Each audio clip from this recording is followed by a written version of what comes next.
तो यारो अब हम इस दुनिया को देखते हैं जहाँ इंसानों का नामो निशान मिट चुका है। अब बस गिन चुने लोग जिंदा है, जिसमें बस ये एक फैमिली बचा है। ये लोग इतने डरे होते हैं कि बात भी इशारों से करते हैं। ये लोग साइलेंटली जरूरतों का सामान कलेक्ट कर रहे होते हैं। वो जो अभी छोटा बच्चा होता है और वो जैसे टॉय को टच करता है, जिसे टॉय नीचे गिरने ही वाला होता है, तभी रीगन टॉय को कैच कर लेती है, जिससे सभी का जान बच जाता है। ली कहता है शाम होने वाला है, अब हमें घर चलना होगा। तभी हम देखते हैं वो दोबारा वो टॉय लेकर आ जाता है, जिससे ली उसमें का सेल निकालकर उस टॉय को वहां रख देता है और ये लोग घर के लिए बाहर निकल गए होते हैं। वो उस टॉय को लेकर उदास होता है तो रीगन बिना सेल वाली टॉय उसको दे देता है और जैसे वो बाहर निकलती है तो वो दोबारा उस सेल को भी उठा लेता है और ये सब घर की तरफ बढ़ने लगते हैं। तभी हम देखते हैं जो बो है वो दोबारा टॉय में सेल लगाकर उसको ऑन कर देता है, जिसका आवाज रीगन नहीं सुन पाती क्योंकि वो बहरी होती है, पर ली सुन लेता है और जैसे उसकी तरफ बढ़ता है तब तक बहुत देर हो चुकी होती है। जंगल से कोई क्रिएचर आकर उसको उठा के ले जाता है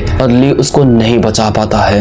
हम देखते हैं ये वही क्रिएचर जो इंसानों का सफाया किया है। वो देख तो नहीं सकते हैं पर सुन सकते हैं। ये क्रिएचर सुनने की पावर से लोकेशन का सटीक जानकर वहां जाकर लोगों को मार देता है। ये क्रिएचर इतने पावरफुल है कि गन की बुलेट से भी बच जाते हैं अपने ऊपर के कवर से। ये फैमिली जो अब साइलेंटली रहना सीख गई थी। ली जान चुका था कि इसके एरिया में सिर्फ 3 क्रिएचर है और उस पे ये रिसर्च कर रहा होता है। उसकी वाइफ एवलिन जो अब प्रेग्नेंट है और उस बच्चे के लिए ये लोग एक साउंड प्रूफ बॉक्स बनाते हैं ताकि बच्चा रोए तो उसका आवाज बाहर ना जाए, ताकि क्रिएचर यहाँ पे ना आ पाए। रीगन जो सुन नहीं सकती थी उसके लिए ली एक एम्पलीफायर बनाता है और रीगन को दे देता है। रीगन को लगता है कि हर बार की तरह ये भी काम नहीं करेगा तो वो उसको फेंक देती है, पर जब लगाती है तो वो नेचर की आवाज सुन सकती थी, जिससे वो रोने लगती है कि मेरी गलती की वजह से मेरा भाई मारा गया।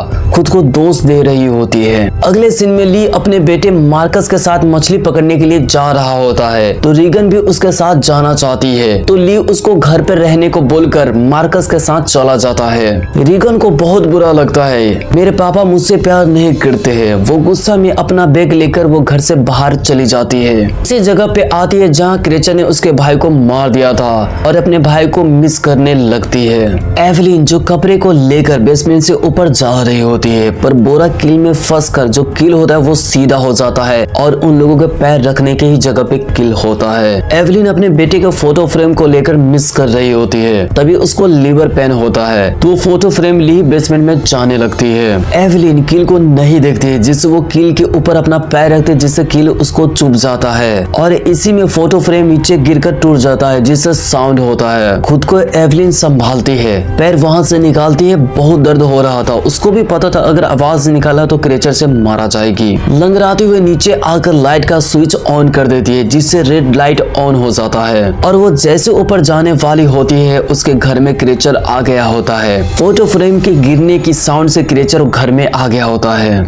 ली और मार्कस फीस पकड़कर घर के करीब आ गए होते हैं। ली रेड लाइट देकर समझ जाती है कि एवलिन अभी मुसीबत में है। वो दौड़कर अपने घर की तरफ भागता है। तभी ली अपने बेटे को टॉर्च देकर कहता है तुम जाओ फ्लेयर रॉकेट को जला देना। मार्कस दौड़कर जाता है और मार्कस रॉकेट में आग लगा देता है, जिससे फ्लेयर रॉकेट शुरू हो जाता है। रॉकेट की साउंड की वजह से रीगन भी जाग जाती है और वो घर की तरफ भागने लगती है। ली गन लेकर अपने घर में जाता है। जब वो सीढ़ी पर खून देखता है तो उस ब्लड का वो पीछा करता है। बाथरूम में भी बहुत सारा ब्लड देखता है, जिससे वो एकदम से टूट जाता है। उसको लगता है कि क्रिएचर ने भी एवलिन को मार दिया। तभी उसको एक हाथ ऊपर देखने को मिलता है जो कि एवलिन का होता है और एवलिन ने खुद को संभालकर एक बेटे को जन्म दिया होता है। ये देखकर ली बहुत खुश होता है। फिर एवलिन और बच्चे को लेकर बेसमेंट की तरफ ली जाने लगता है। बेसमेंट में जाने वाला होता है उससे पहले बच्चा रोने लगता है, जिससे जल्दी जाकर अंदर से जाकर वो ऊपर से कवर कर देता है और उस बच्चे को उस बॉक्स में रख देता है ताकि रोए तो आवाज बाहर न जाए। रीगन भी चलते हुए अपने घर की तरफ आ रही होती है। लाइट को देख रही होती तभी उसके पीछे वही क्रिएचर आ जाता है। तभी उसके कान वाले मशीन से एक आवाज निकलती है जो क्रिएचर को बहुत अजीब लगता है और वो वहां से भाग जाता है। वो लाइट वाले एरिया में जाती है जो कि टॉर्च से लाइट आ रहा था, तो जैसे वो टॉर्च को उठाती है तो उसका कोई हाथ पकड़ लेता है। तो कोई और नहीं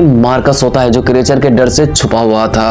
रीगन को देखकर मार्कस का जो डर है वो खत्म हो जाता है। मार्कस कहता है तुम्हारे पीछे वही क्रिएचर था, तो रीगन रीगन को अजीब लगता है और वो थोड़ा डर जाती है। यहाँ पे अगले सीन में हम एवलिन को देखते हैं जो अपने बच्चे को लेकर बहुत परेशान और डरी होती है। ली को कहती है जाओ तुम बच्चे को ढूंढो। तो ली बेसमेंट से बाहर आता है, इधर उधर क्रिएचर को देख रहा होता है जो अब नहीं है, पर जो क्रिएचर है ना उस घर को पूरा तहस नहस कर दिया होता है। जो एक पानी का पाइप होता है वो टूट गया होता है और पानी के पाइप से पानी नीचे आकर डायरेक्ट बेसमेंट में जा रहा होता है। ली का ध्यान इस पे नहीं जाता और वो बच्चे को ढूंढने चला जाता है। इधर मार्कस और रीगन अनाज वाले टंकी के ऊपर होते हैं और आग लगाए होते ताकि ली को ढूंढने में आसानी हो। ली भी बच्चे को ढूंढ रहा होता है। इधर कारी पानी के साउंड से एवलिन का आंख खुलता है तो वो देखती है कि पूरा बेसमेंट में पानी ही पानी है। एवलिन वही बॉक्स को देखती है जो अब ओपन होता है। इधर मार्कस और रीगन अपने डैड का इंतजार करके थक गए होते हैं। रीगन को लगता है कि उसका डैड उसको ढूंढने नहीं आएगा तो मार्कस कहता है मुझे डैड पे पूरा भरोसा, वो हमें ढूंढते हुए यहाँ जरूर आएंगे। तो रीगन कहती है तुम यहाँ पे रहो, मैं जा रही हूँ। जैसे मार्कस उसको रोकने के लिए जाता है तो वो टंकी के नीचे गिर जाता है और गिरते हुए उसका आवाज बहुत ज्यादा निकलता है जिससे बेसमेंट में जो क्रिएचर होता है वो उस आवाज को सुनकर उसकी तरफ भागता है। यहाँ एवलिन का तो जान बच जाता है पर मार्कस टंकी में फंस गया होता है। अनाज की वजह से मार्कस अंदर ही फंस रहा होता है। रीगन टंकी का दरवाजा नीचे फेंकर वो खुद भी नीचे कूद जाती है और मार्कस अंदर ही पूरा डूबने वाला होता है। तभी मार्कस का हाथ पकड़ के वो ऊपर उसको ले आती है और इस तरह मार्कस का जान बच जाता है।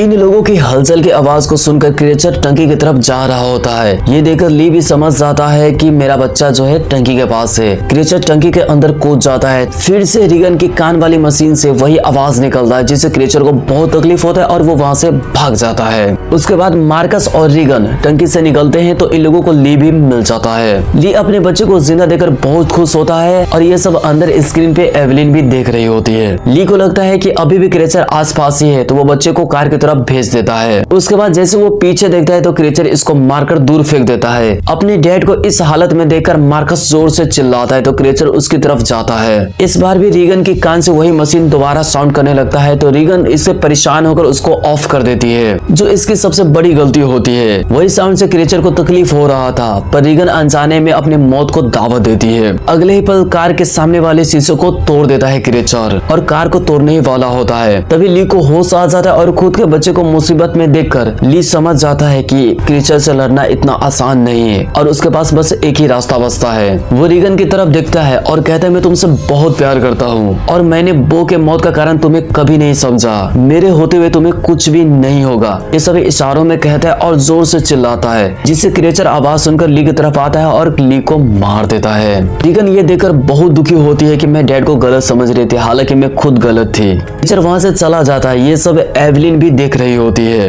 रीगन गाड़ी स्टार्ट करके अपने घर की तरफ आ जाती है। अपने बच्चे को एवलिन गले से लगा लेती है। वो देखती है वो क्रिएचर फिर से आ रहा है। ये लोग जल्दी से अपने घर के अंदर आ जाते हैं। मार्कस और रीगन अपने छोटे भाई को देखकर बहुत खुश होते हैं। रीगन देखती है कि उसका फादर उसके लिए कितना स्ट्रगल करते थे, वो उसको मिस कर रही होती है। तभी क्रिएचर अंदर आ जाता है। एवलिन गन क्रिएचर की तरफ पॉइंट करके खड़ी होती है। एवलिन को भी पता होता है कि ये जो बुलेट है उसका कुछ नहीं कर सकता है। वो क्रिएचर जैसे इन लोगों की तरफ बढ़ने लगता है तो रीगन की कान वाली मशीन से फिर से वही आवाज निकलता है जो क्रिएचर को बहुत तकलीफ दे रहा होता है। ये देखकर रीगन भी क्रिएचर को देखती है और उसको थोड़ा अजीब लगता है और वो समझ जाती है कि इसी साउंड की वजह से क्रिएचर को बहुत तकलीफ हो रहा होता है और वो अपना दिमाग लगाती है और वो उस मशीन को माइक्रोफोन के साथ लगा देती है जिससे साउंड बहुत ज्यादा हो जाता है, जिससे जो क्रिएचर है वो अपना कंट्रोल खोने लगता है। ये देखकर एवलिन वहीं पे उसको शूट कर देती है और वहीं पे वो क्रिएचर मारा जाता है। ये देखकर जो दो क्रिएचर बचा था वो आ रहा होता है। खतरा भी कहाँ खत्म हुआ, ये लोग भी अब रेडी है। यहीं पे ये मूवी एंड हो जाती है। उम्मीद करता हूँ आप लोगों को ये एक्सप्लेनेशन अच्छा लगा होगा। वीडियो को लाइक, चैनल को सब्सक्राइब कर देना। मिलता है नई वीडियो में।